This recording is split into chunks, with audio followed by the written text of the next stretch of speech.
Amigos, muy buenas tardes. Cuando ya son las 5:03, comenzamos un nuevo programa, tu programa Entre Todos. Hoy con un invitado súper especial y el tema de seguro nos va a encantar porque estoy segurísima. Y miren que no los voy a defraudar.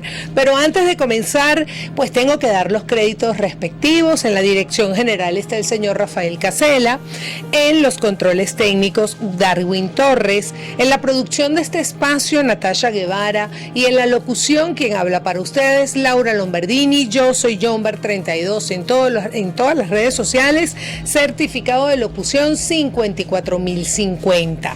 Igualmente llegamos a ustedes gracias al Herbario Toscano, un lugar mágico de aromas y esencias. Estamos en el Centro San Ignacio y Paseo Las Mercedes, @ToscanoCCS, y Yulesca Spa, tu espacio ideal para consentirte y sentirte bien.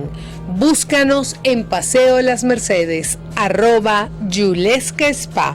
Y bueno, dicho esto, les dije que este programa prometía porque tengo un invitado que nos viene a hablar justamente del tema de la protección animal, donde nosotros tenemos que crear conciencia, es decir, nosotros los humanos somos los únicos responsables de que esas pobres víctimas no sigan sufriendo lo que han sufrido hasta ahora y bueno, y podamos hacer de alguna manera una campaña de conciencia y que entre todos hagamos que esos derechos de los animales se hagan pues presente y se manifieste el respeto.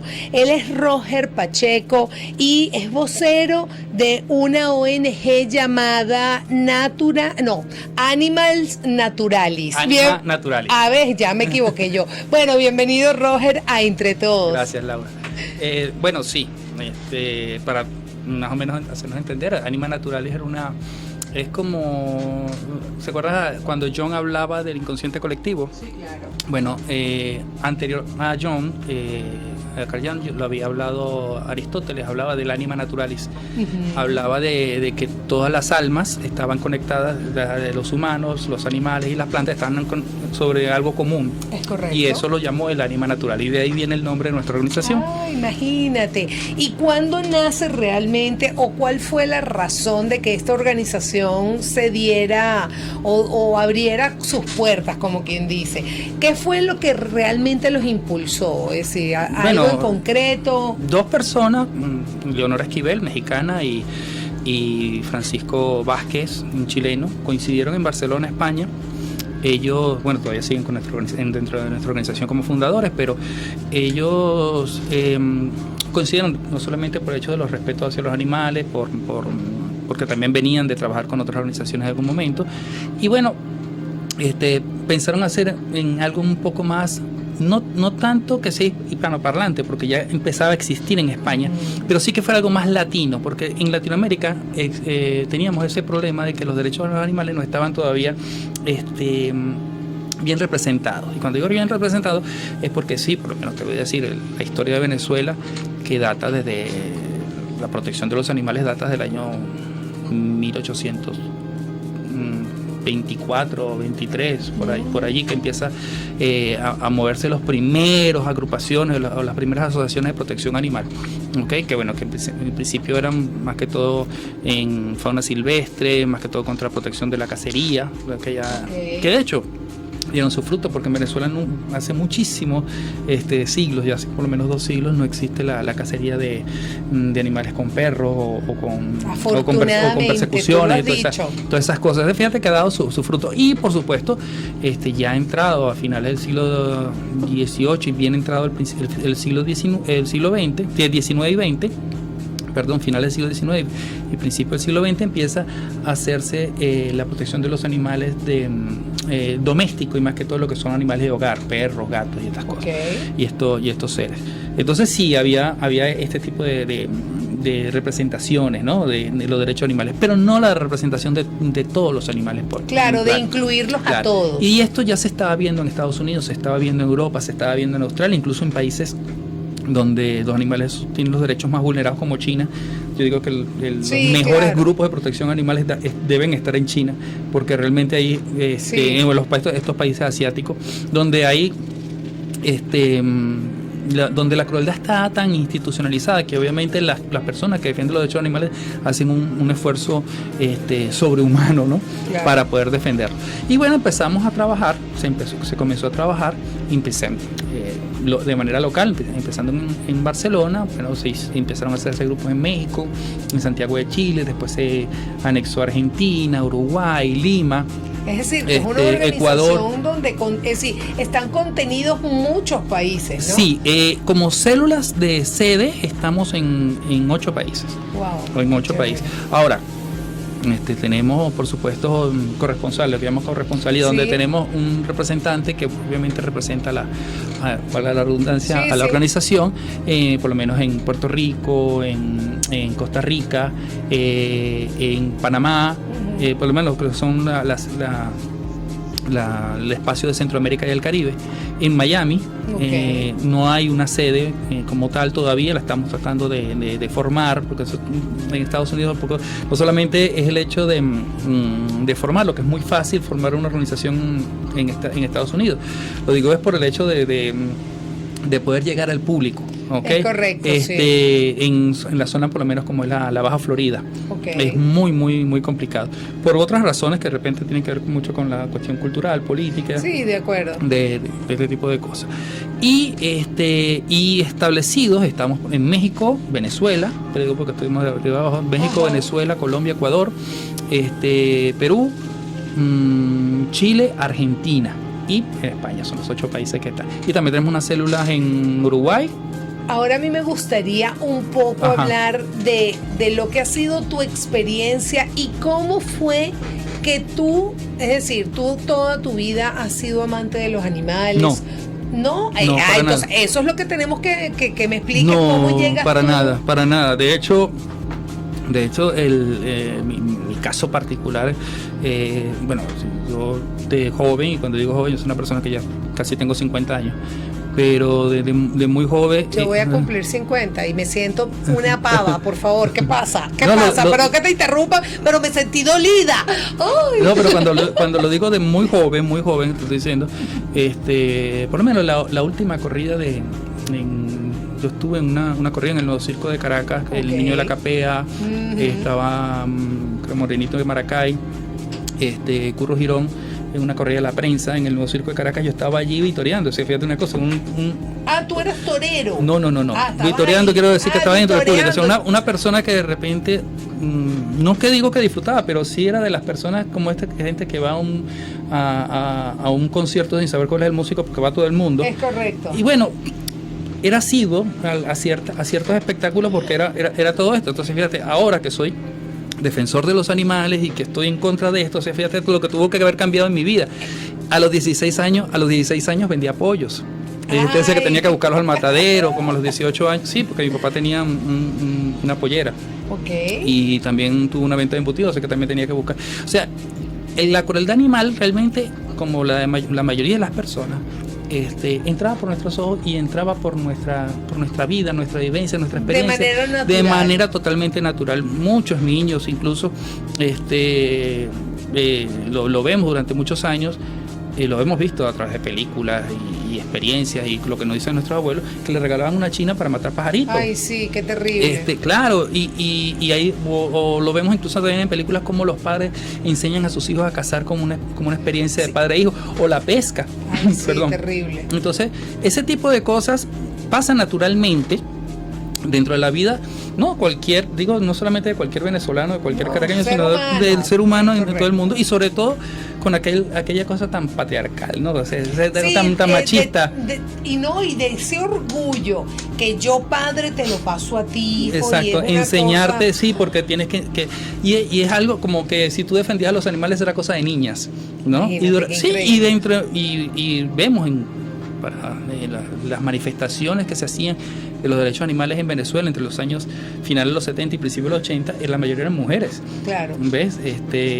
Eran muy pocos hombres. Bueno, obviamente estaban liderados por uno grande, para nosotros un gran maestro, como lo fue Víctor Mileo, que es el padre del animalismo en Venezuela.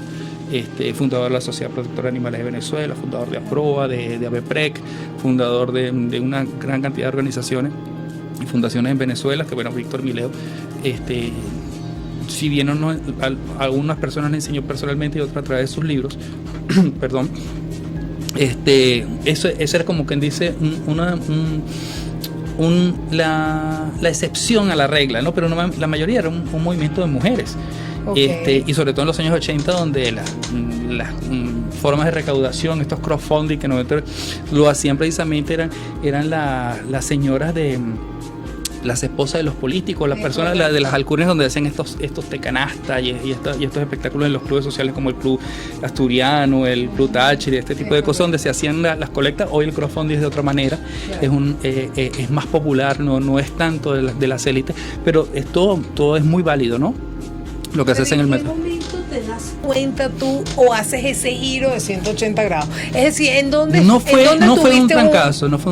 Ajá, ese punto de hecho, me hice vegano muy progresivamente y llegó un momento en mi vida que no sabía que era vegano, pero era porque, qué increíble, fui dejando ciertos animales. Por ejemplo, a mí el pollo fue lo primero que dejé, después dejé el cerdo, después dejé unas ciertas cosas porque poco a poco uno se va documentando sobre el dolor, el sufrimiento de los animales, la necesidad de que sí, que no. Llegó un momento que estaba comiendo solamente vegetales sin darme cuenta.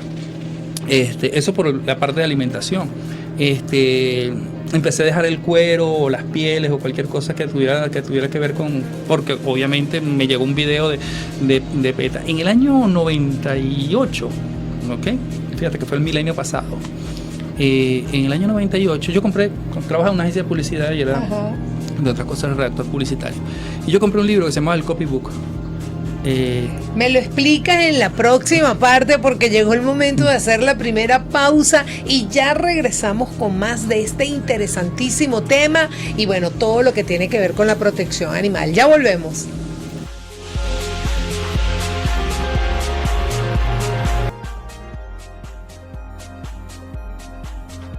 Estamos de vuelta con tu programa Entre Todos, hoy conversando pues con Roger Pacheco, que ha dedicado su vida a la protección animal y de hecho en la parte anterior justamente comentabas algo como te fuiste haciendo vegano sin darte cuenta y de todo ese proceso de que tú no eras amante de los animales porque lo normal, por ejemplo, yo me veo y bueno, y fíjate que yo no soy activista animal, pero yo amo los animales y es una cosa que me encantan, pero tú no eras así. De hecho, tenías una vida donde más bien tu papá pollero y todo eso. Bueno, mi papá respeta mucho los animales a su manera, como te digo, o sea, claro, no es una cosa de maldad. Es correcto. Y hoy día, bueno, hay muchas cosas que hoy puedo decir que ha influenciado en mis padres, en mis hermanos, en mis primos, tal vez. Ejemplo. Claro. Es que al principio uno lo veían como loco, pero decía, bueno, no está ni tan. Tengo por supuesto familia taurinísima y tengo familia que incluso ha coleado, que son campeones nacionales de coleo y han cambiado su manera de ser. Eso te lo Tal vez no porque yo se los haya dicho, sino porque la información, al igual que a mí, les ha llegado a ellos y poco a poco lo han ido dejando. Pero como te comentaba, yo en el año 97-98 compré un libro que se llama El Copybook, que era precisamente sobre la redacción publicitaria. Ya había varios ejemplos buenísimos de la publicidad, que se los recomiendo muchísimo a las personas que están en el mundo de la redacción publicitaria, que ese libro es muy, muy bueno porque tiene muchísimos autores y explicaciones.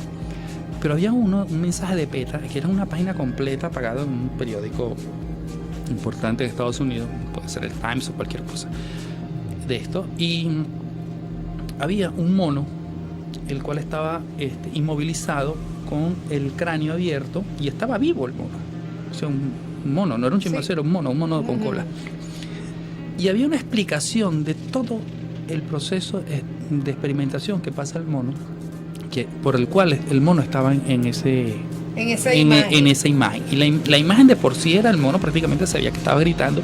Imagínate que le abran en vida, eso se llama bisección, que cuando te empiezan a diseccionar vivo. Y empecé a investigar sobre la disección y para mí eso fue la cosa. Y después me empiezo a dar cuenta de que la experimentación prácticamente estaba en toda nuestra vida. La crema dental que consumes, el jabón con que te bañas, el papel toalés con que te limpias, los toallines, las toallas sanitarias, una cantidad de cosas. Y yo decía, pero espérate, ¿cómo tú estás experimentando con...? Y yo creo que mucha gente que nos está viendo y yendo en este momento dice, ya va, ¿cómo es posible que experimenten el papel del toalé? ¿Tú crees que no es que le limpian al animal con esto? Es que se lo hacen tragar para ver cuál es la capacidad máxima de tú tragar el papel toalé para que sea realmente letal. Entonces todo, o sea, son cosas realmente. Igual pasa con muchísimos productos, los champús, los ojos de los conejos que se los ponen para ver el grado de irritación. Y eso que uno cree que el animal que usan para experimentar son las ratas o los ratones, pero utilizan bueno, pero que el animal, bueno, que podemos traer con cobayos, que es lo que llaman conejos de India, conejos, perros, gatos, chimpancé, monos. Claro, las legislaciones ahora están dejando cada vez los animales. En caso en Venezuela tenemos dos grandes centros de experimentación animal, que es el IBIC, que es uno de los bioterios más grandes, y el otro que es el Instituto Rangel, que queda aquí en Plaza Venezuela. Y tú te lo puedes cualquier venezolano puede ir precisamente al Instituto Rangel y dice que yo quisiera la lista de los animales que tienen en bioterio con que se experimenta, y la lista es páginas de una cantidad de animales con la que se experimenta, ¿no? Se experimenta, incluso se le inoculan enfermedades a los animales. Sí, claro. Para probar el medicamento para en el animal. Exactamente, ¿no? Y es una de las cosas, o sea, a ti no te van a inocular un cáncer para buscar la cura del cáncer, o sea, tú experimentas con personas que ya lo tengan. Y eso es de toda la vida, yo creo que esas prácticas las hacíamos con humanos anteriormente. Se hacían también, claro. Pero en nuestra Constitución te dice que nadie puede experimentar contigo sin tu previo consentimiento. Y eso es lo normal, se puede experimentar. Es decir, hay un medicamento nuevo para curar algo, entonces te dice, mira, tú quieres prestarte para esto porque realmente no existe la cura para tu enfermedad, pero existe esta alternativa. Y dice, no, sí, yo me ofrezco porque hay esperanza. Pero se han visto casos en Centroamérica, por ejemplo, donde se destapó que en los años 50, 60, incluso mucho antes, pero eso era un caso en Honduras, en Guatemala, que se inocularon a personas sin su consentimiento, sin ellos saberlo, para experimentar sobre virus y otro tipo de cosas. Pero yo creo que eso es dantesco. Es decir, ahí la ambición pasa más allá. Los estudios, que a veces la gente llega y dice, bueno, pero si no experimentamos con los animales, ¿qué pasa? Bueno, los estudios más agigantados, lo que tiene que ver con el estudio humano, lo hizo Joseph Mengele experimentando con judíos de Auschwitz, ¿no? De los campos de concentración nazi. Y lo hizo Joseph Mengele, y él hizo experimentos sobre los gemelos, experimentos sobre una cantidad de cosas, sobre los sexos, sobre las diferencias de hombre y mujer, en muchísimas cosas. Experimentó con seres, diseccionó y viviseccionó, así como lo que pasa con el mono. ¿Por qué? Porque él no los consideraba humanos, los consideraba humanos de segunda, humanos de segunda categoría. Lo mismo hacemos con los animales, lo hacemos con ellos porque no los consideramos a nuestro nivel. A nuestro nivel. Y yo soy de la teoría, y perdón que te interrumpa aquí un poco, Roger, y no es que yo estoy por encima de ti o tú estás por encima de mí, pero sí creo y considero que los animales en su amplio espectro, ellos traen una enseñanza o una maestría que nosotros los humanos deberíamos aprenderla. ¿Por qué? Porque ellos no están... lo que pasa es que creo que la diferencia básica entre el animal y nosotros es justamente el pensamiento y el razonar. Es decir, un árbol se deshoja porque es un proceso natural y no pasa nada. En cambio, a mí se me caen 4 pelos y ya yo tengo que ir corriendo a ponerme, no sé, las gotas, esto y lo otro, porque tengo el terror a quedarme sin cabello. Entonces, los animales y la naturaleza, para mí, y es mi humilde opinión, está muy por encima del hombre. Lo que pasa es que el hombre, como tiene el raciocinio y tiene el pensamiento y le ha metido lógica, entonces se ha sabido poner por encima, pero ahí no hay respeto, ahí no hay límite. Imagínate tú darle de comer papel toalé a un animal para ver hasta que lo matas. Uh-huh. Es decir, eso es una cosa que solo pensarlo a mí me da de todo. Se me o hacerlo tragar pasta de dientes hasta que se muera, pero no es uno solo, es decir, es una población, porque esos son pruebas que se llaman la DL50 y DL100. DL significa dosis letal. Entonces, DL50 significa cuando muere el 50% de la población a la cual le estoy aplicando yo esto. Claro. Y DL100 es cuando muere el 100% de la totalidad. Entonces te dice, DL50 tanta cantidad, DL100 tanta cantidad. O sea, y esas son pruebas que hoy por hoy todavía se hacen. Y ustedes como organización, y no solo ustedes, sino todas las organizaciones a nivel planetario que protege todo este tema de, bueno, de todas esas violaciones que se hacen a los animales, ¿sienten que han logrado dar algunos pasos? No, sí, por supuesto. Mira, te lo voy a poner así. Cuando yo llegué a Animal Naturalis, yo creí que no iba a ver muchas cosas. Yo decía, mira, de hecho lo decía mucho en foros, es decir, yo no sé si voy a ver el mundo que creo que quiero ver, pero yo sé que si no trabajo desde hoy nadie lo va a ver. Entonces, pero empecé a ver cosas. Y nosotros por lo menos hemos logrado, en el caso de, por lo menos de tauromaquia, en Venezuela se ha reducido, desde que yo estoy, en un 95% la tauromaquia en Venezuela. ¿Sí? Es maravilloso. O sea, hoy por hoy solamente está reducida a pocas ciudades. A pocas ciudades y pocas ferias realmente. Claro. Es algo inminente que lo hemos hecho. O sea, fíjate, no hay en Caracas, por ejemplo, en Caracas, en el estado Miranda, sí, ya, esas ferias taurinas eran clásicas. Ni siquiera en estado Carabobo no se hacen desde hace 4 años, en Maracay no se hacen hace 3 o 4 también. Fantástico. Es decir, se ha ido reduciendo prácticamente a ciertos poblados. Cosas así, ¿no? Una de las cosas que logramos y que realmente no creímos que cuando se hizo el primer proyecto de acuerdo de protección de cetáceos para la protección de los delfines en aguas venezolanas, delfines y otros cetáceos en aguas venezolanas, una cosa en la cual pudimos tener el certificado en ese momento de ISOPESCA, de la Asamblea Nacional, o sea, la Comisión de Ambiente de la Asamblea Nacional, la Vicepresidencia de la República, la Presidencia de la República, los movimientos o organizaciones no gubernamentales. Y eso era para evitar que no agarraran la o no Armada, dañaran a esos, que no se casara, sí, porque tenemos un gran problema que tenemos en Venezuela, nada más hay un delfinario, pero en el Caribe hay muchísimos delfinarios. Y muchos de los delfinarios de repente venían a cazar delfines aquí para llevarlos para que la gente se divierta. Que es una de las cosas que a veces la gente no entiende, porque en Venezuela se hace, hay una empresa, se llama Waterland, no me gusta mucho hablar de empresa, pero es la única que hay, que tenían los delfines esto como espectáculo, pero entonces lo usan también como con la excusa de la delfinoterapia. Es correcto. Okay, para niños y niñas con autismo y otro tipo de condiciones muy especiales. Entonces trataban porque hay un estudio, okay, de que la comunicación, obviamente, que demuestra que los niños y niñas con autismo sienten mucha empatía sobre los animales, sobre todo los animales del mar, como animales tan inteligentes como el delfín. Además que el delfín es una belleza. Obviamente, yo estoy totalmente de acuerdo, pero ese estudio se hizo en aguas abiertas. Es decir, ¿por qué? Porque el delfín está feliz, porque el delfín está con su familia, porque el delfín...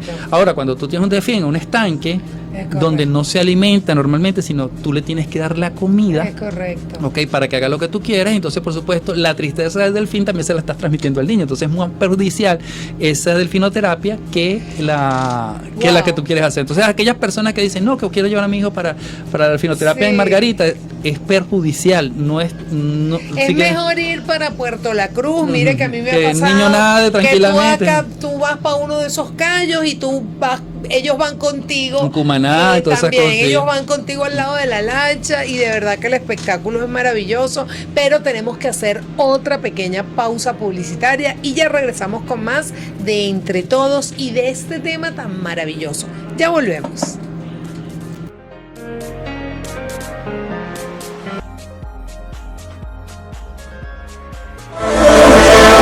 ¿Estás buscando un lugar donde con tan solo entrar sientas paz? El Herbario Toscano lo tiene. Una variedad en velas aromáticas, sales, aceites, jabones, splash y mucho más para tus ambientes y para tu consentimiento personal. Y es que el Herbario Toscano es un lugar mágico en aromas y esencias. Para estar en equilibrio y vivir en armonía, visita el Herbario Toscano. Centro San Ignacio y Paseo Las Mercedes. @ToscanoCCS. Consentirnos y relajarnos de la forma más saludable, manteniendo nuestras energías alineadas en positivo. Yulesca Spa ofrece servicios de estética corporal, estética facial, antienvejecimiento y spa. Para cada tipo de piel, los tratamientos indicados están aquí. Paso a paso notarás el cambio en poco tiempo y de manera efectiva. Disfruta además de masajes con piedras energéticas y tratamientos relajantes para tu salud emocional. Visítanos en el centro comercial Paseo Las Mercedes, @Yulesca Spa.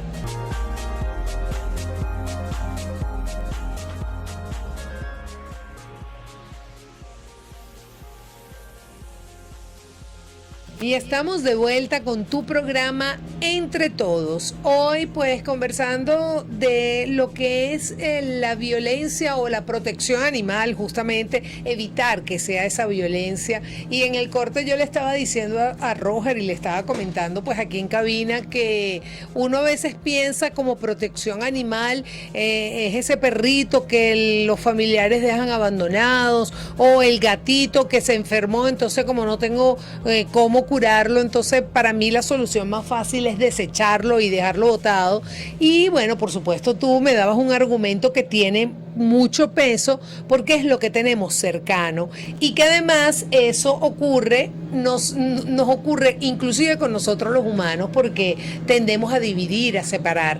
Complemento un poco más de esto y también me gustaría escuchar de qué manera ustedes han logrado, porque todo este maltrato animal nace en una fábrica o nace en un laboratorio, porque antes de yo lanzar una pasta de dientes necesito que sea probada en un laboratorio donde van a matar a tantos animales para saber si es buena o no. Bueno, pero para poner, nuevamente en Venezuela eso pasa con algunas compañías internacionales que no son cruelty free, ¿no?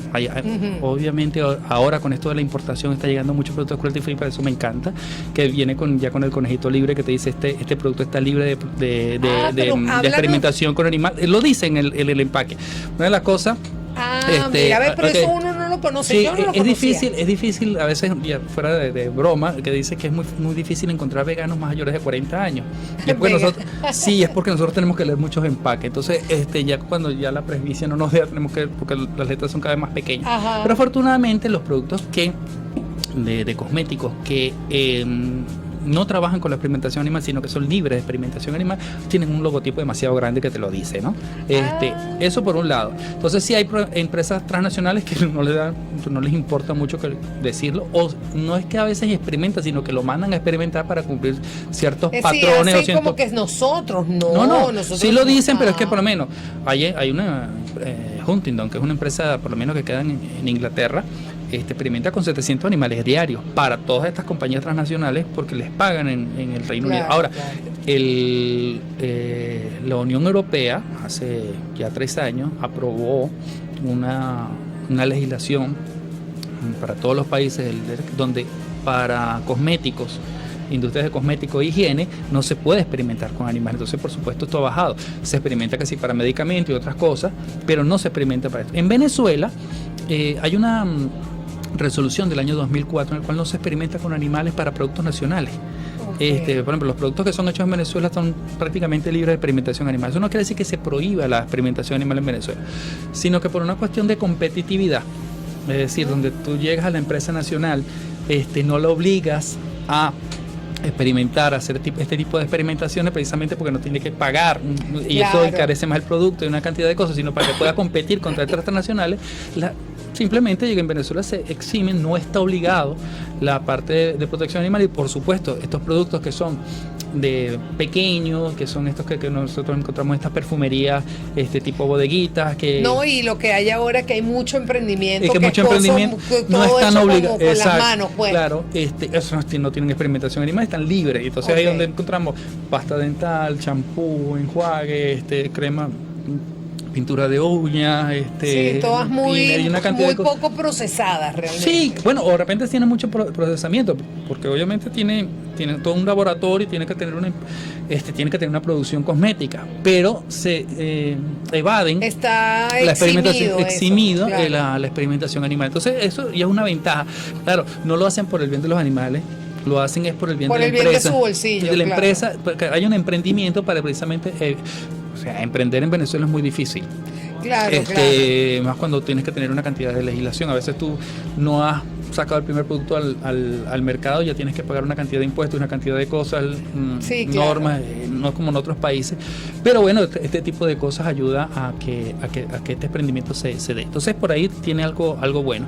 En Colombia, el día de ayer se aprobó también lo mismo, que no se experimente, creo que fue en la tercera sesión.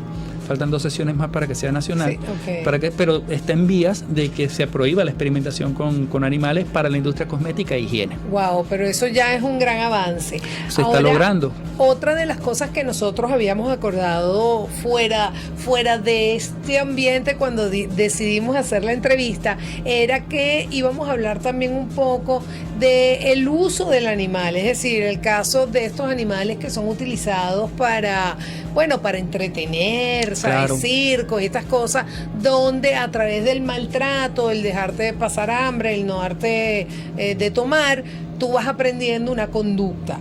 Entonces, en esos casos, ustedes como organización están en contra de estos circos y de todos estos lugares, o no en contra. ¿Qué han hecho ustedes como para que eso vaya cambiando? Porque yo sí he sentido que a través de los años, por lo menos los circos... Tienen cada vez menos animales. ¿Verdad? Cada día tienen menos animales y cada día están buscando... Porque la gente no está yendo a los circos con animales. Además, para eso es que películas como Dumbo, por ejemplo, han ayudado muchísimo. Claro. Bueno, hemos tenido incluso muchas de estas películas como Bambi, ayudaron precisamente a disminuir la cacería. Dumbo a ver un poquito más allá sobre el maltrato de los animales en los circos. A los cirqueros y a los cazadores no les gustan mucho estas películas porque nos abren a la sensibilidad y les molesta que sensibilicen sobre todo a la población masculina, ¿no? Claro. Pero eso ha ayudado muchísimo. O sea, no podemos hablar que nosotros tenemos una labor mediática, pero los medios de comunicación tienen que ver muchísimo en todo esto, y sobre todo el cine. El cine, las telenovelas, todas estas cosas han ayudado muchísimo. Hemos tenido telenovelas donde hablan de la protección y el cuidado de los animales, buenísimas, no recuerdo los nombres ahorita porque no soy novelero, pero sí sienten que el trabajo se está haciendo. Y no lo hacen por una cuestión de conciencia, que sí lo hacen por eso, pero porque es un tema en boga y por supuesto porque vende, porque si no, no lo hicieran. Entonces, y eso despierta un poco más y es una mejor retroalimentación. Pero volviendo un poco también a los espectáculos, ¿sabes? Que hemos usado a los animales en diferentes cosas. Primero los hemos tenido en casa para cazar, de hecho, nosotros le debemos la civilización al perro. Sí. Nosotros como animal racional le hemos debido todo lo que tiene que ver con la civilización humana, civilización humana es lo mismo, pero se la debemos al perro, porque el mismo momento en que adiestramos al perro para que le dábamos alimento y nos cuidara, probablemente en las noches, o nos protegiera, o hacían las cosas, la comunidad empezó a dejar de ser nómada, a convertirse en sedentario, y entonces ahí es donde se empieza a hacer esta civilización. Y no en vano, la historia de las civilizaciones, las grandes civilizaciones, vienen dadas precisamente con las apariciones de estos perros nuevos domésticos. El perro más antiguo, que es el perro de Canaán, obviamente está en la parte de Babilonia y toda esta Mesopotamia, donde empezaron las civilizaciones más antiguas. Entonces, una cosa viene con la otra. Ahora, hemos utilizado los animales en muchísimas cosas. En primer lugar, en uso particular, doméstico, etcétera. Lo hemos usado para vestir, para proteger. Lo hemos usado para alimentar, ¿no? Porque hemos comido animales durante mucho tiempo, 15.000 años de civilización o mucho más, hemos comido animales. Incluso lo hemos utilizado para experimentar. Y fíjate ahora, que tú... perdón. De todas, aunque todas son hoy por hoy en el siglo XXI son debatibles, de dejar de usar los animales tanto para comer, para vestirse, para experimentar, la única que sigue siendo absurda, o sea que toda la vida ha sido absurda y que realmente, que las otras son debatibles, pero que no tiene ningún debate, es utilizar a los animales para divertirnos. Es decir, ¿cómo podemos divertirnos nosotros con el sufrimiento de los animales, encerrar a un animal, adiestrar a un animal simplemente para divertir a otro? Hoy en día, y eso la sociedad no está entendiendo. Entonces, hay cosas en España como por ejemplo el toro de la Vega que hoy por hoy ya cada vez es menor, esa salvajada que en toda España ya piensa, para que España piense que una actividad taurina es una salvajada, ya es bastante. Eso es un avance maravilloso. Claro, porque eso es la persecución de un toro de no sé cuántos lanceros. Un solo toro lo lanzan y entonces el toro tiene que cruzar una frontera y entonces el que lo logran lanzar, porque son lanceros a caballo, Y el que lo gana entonces usa de trofeo sus testículos y es una cuestión de Tordesillas. Una cosa dantesca. Sí, eso es una cuestión de medioevo. Entonces, bueno, en Venezuela tenemos costumbres bastante dantescas también. Lo que pasa es que a veces no la vemos. Más allá de lo que son los toros coleados o las corridas de toros, las peleas de gallos, que son las tres culturas españolas que nos inculcaron acá, el rodeo, que es los toros coleados, la tauromaquia y las peleas de gallo. Más allá de todo esto, tenemos otras costumbres, como por ejemplo el cerdo encebado, que normalmente se ve en las costas, donde enceran un cerdo y entonces la gente empieza a perseguirlo. O sea, es el sufrimiento de un pobre animal donde lo están persiguiendo. Simplemente es un lechoncito pequeño, entonces la gente trata de agarrarlo porque como está engrasado, sí, claro. El cerdo engrasado.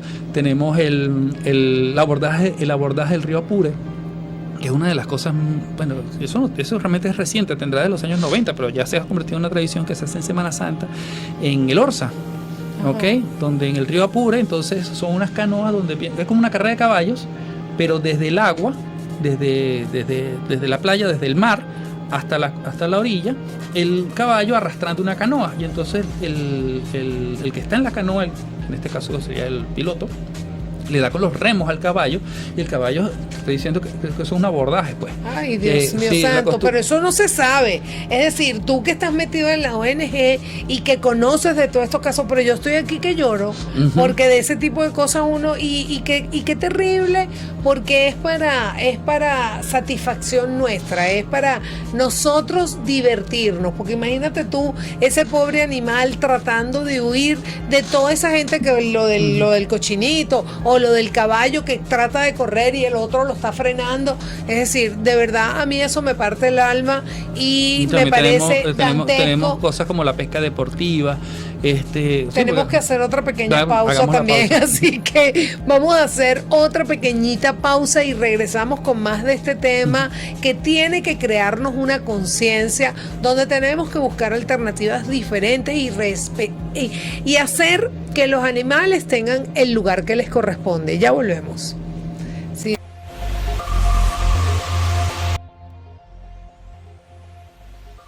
Y estamos de vuelta con tu programa, nuestro programa Entre Todos. Hoy conversando de este tema de pues el respeto animal, de que tenemos que crear esa conciencia. Además que tú me recordaste que hoy es el día, déjame ponerme los lentes para leerlo. El Charity. El Día Internacional de las Caridades. De las beneficencias y las caridades. Sí, es correcto. El Charity Day. El Charity Day, eso es correcto. Así que es un día súper especial para que nosotros desde esta pequeñita ventana hagamos algo. Por lo menos no es que se haga, pero algo se hace porque es de empezar a comprometerse un día a la vez.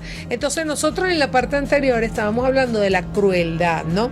Y fíjate que cuando nosotros nos encontramos viniendo para acá para la radio, que tú me estabas comentando que tú no estás en contra de que la gente coma animales, lo que estás en contra es de la manera como matan al animal comérselo. Bueno, cuando matas a un animal realmente a veces es el acto más humano que lo tiene. El hecho de cómo lo tratas durante todo el día. Te voy a poner el caso del pollo, ¿no? O sea, los pollos que la gente come es un pollo bebé. No llega a la vida madura. Es correcto. Es decir, prácticamente en menos de un año ya el animal está en el plato de alguien, en menos de un año. Y el pollo o la gallina realmente dura mucho más que eso, en pocos meses. Y entonces son llevados en pocos cajones, viven entre eso. No sé, la gente sabe que el estrés que viven los pollos es tan fuerte que cuando son pequeños los ponen en un picador y le cortan el pico. Es para que no se piquen entre ellos porque el estrés es tan fuerte porque viven encerrados uno de otro, y los pavos pasan exactamente lo mismo, la forma en como tienen a los cochinos. Tal vez la ganadería en Venezuela, por ser un poquito más expansiva, lo que es ganadería expansiva, tiene un poquito de trato, pero igual es el hecho de cómo miren ustedes las caras de los animales cuando pasan, agarran la autopista José Antonio Payendo, sí, y cómo lo ves en los camiones, cómo ves los camiones del cochino, cómo ves los camiones del pollo, es decir, es el trato indigno que lo estás haciendo. Pero que llegan y te dicen, sí, pero es que es una cuestión de de sobrevivencia. Y nosotros estamos arriba en la escala evolutiva y nosotros tenemos que... Digo, mira, si cuando me dicen ese tipo de cosas, dicen, mira, ponte desnudo en la selva y enfréntate a un león y tú le vas a decir que eres un animal superior. A ver si el león te entiende. ¿Okay? Qué bueno está ese ejemplo, me encanta. Claro, es decir, ve y tú le dices, yo soy un animal superior y tú tienes que hacerme caso. No, o sea, es una cuestión natural, es que nosotros estamos sobreexplotando y haciendo una cantidad de cosas. Ahora, el hecho de comer o no animales, eso hoy en día es un debate que podemos tener 10 programas de esto. Es correcto, de los sustitutos, tenemos ahora, hoy en día, por eso que te digo, una cosa son las cosas naturales y otra cosa también, yo estoy a favor de los laboratorios en muchas cosas. Por ejemplo, la carne en laboratorio para mí es una grandísima solución en todos los sentidos. Claro. Lo que llaman la impossibility food, la comida imposible, esta que incluso es patrocinada por Moss, Bill Gates, incluso Steve Jobs lo patrocinó durante un tiempo en vida, que es el hecho del tejido, de la nanotecnología, del tejido de una vaca o de un cerdo, puedes sacar el bistec, el roast beef, la carne como tú quieras. Y la dejas viva ella, y el animal se queda vivo. No, ya con un solo tejido tendrás para 10.000 años de sacar, porque de todo es comida biológica. Ah, imagínate. Es nanotecnología. Pero es yo creo que eso es a eso vamos. Pero no lo vamos a hacer por el derecho de los animales, obvio. Claro. ¿Sabes por qué lo hacemos? Simplemente porque ya no somos casi 8.000 millones de mocosos en este planeta, no cabemos y estamos utilizando demasiadas extensiones de tierra que podría ser para sembrar en ganadería, en agricultura y una cantidad de cosas, y no sabemos dónde vamos a caber todo. Entonces lo hacemos más que todo porque precisamente somos tan devastadores que no tenemos espacio y es más fácil para fabricar nuestros alimentos en un laboratorio, y sobre todo lo que son nuestras proteínas. A eso vamos, o sea, de lo que llaman comida de NASA, pues.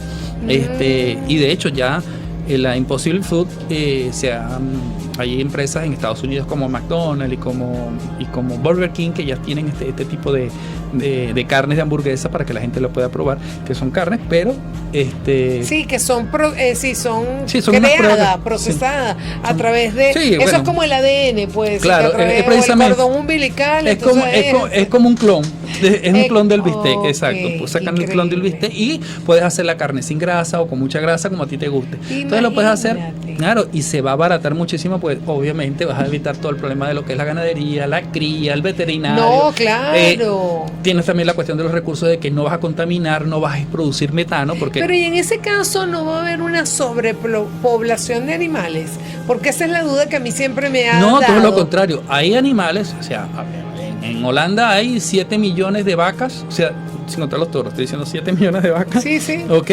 Y como 5 millones de personas, no son 5 millones, pero te estoy diciendo que hay como decir que hay 7.000 vacas por persona. En Uruguay hay como 300, 400 vacas por persona, es una cuestión, y las matan todos los años, las matan a diario, y siempre hay más vacas que personas. ¿Por qué? Porque es una producción. Obviamente al terminar esto se deja de producir este tipo de animales, los animales simplemente van a desaparecer progresivamente y son animales que no son biodiversos, es decir, de la misma manera como hacemos en el laboratorio, lo están haciendo genéticamente creado en establos, como quien dice, un espacio.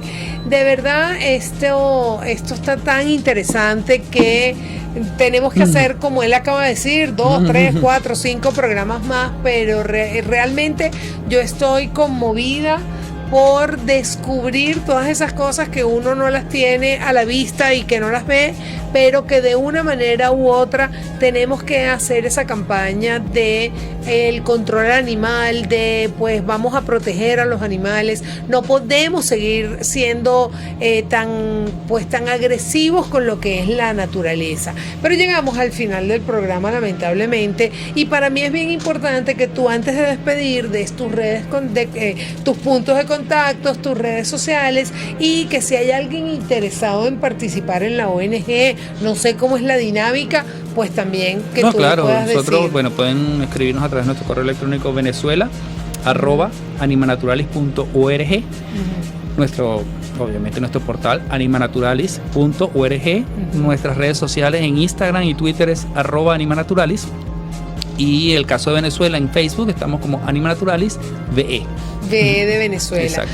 Bueno, Roger, de verdad que las puertas de Entre Todos estará abierta para una nueva posibilidad, porque es mucho lo que se tiene que hablar, es mucho lo que tenemos que debatir. Y bueno, nada, yo feliz por haberte tenido hoy aquí, y llegamos a ustedes pues gracias a la dirección general de Rafael Casela. En los controles técnicos estuvo Darwin Torres, en la producción de este espacio Natasha Guevara, y quien habló para ustedes Laura Lombardini. Yo soy Jonbar32 en todas las redes sociales, certificado de locución 54050. Igualmente llegamos a ustedes gracias al Herbario Toscano, un lugar mágico de aromas y esencias. Estamos en el Centro San Ignacio y Paseo Las Mercedes, @ToscanoCCS. Y Yulesque Spa, tu espacio ideal para consentirte y sentirte bien. Búscanos en Paseo Las Mercedes, @Yulesque Spa. Bueno, esto fue todo por el día de hoy. Los quiero un montón y nos vemos el próximo jueves. ¡Chao!